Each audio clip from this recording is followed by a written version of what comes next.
عید قربان آمد و در مکه حج اکبر است.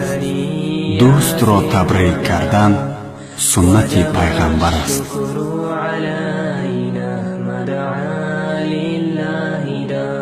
با کمال احترام مردم شریف تاجیکستان را با آمد عید سعید قربان صمیمانه تبریک و مبارکباد نموده از درگاه خداوند بزرگ مغفرت گناهان، هدایت و استواری در دین، سعادتمندی دنیا و آخرت را تمنا می نماییم.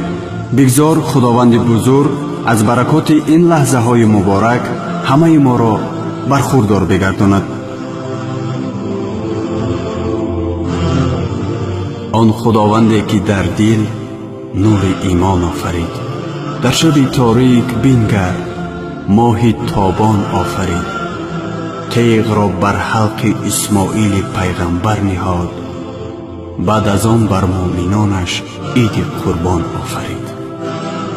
با تمنای عمل شوی آرزوهای نیک همه شما و کل مسلمانان دنیا را به مناسبت عید سعید قربان صمیمانه تبریک و مبارکباد گفته برایتان خوشحالی روزگار، دسترخوان پرناز و نعمت، برای کار و کامیابی های بی‌نظیر، صلح و وحدت و فیض و برکت را تمنا می نماییم. عید سعید قربان مبارک باشد هموطنان عزیز. عید سعید قربان مبارک. عید سعید قربان مبارک.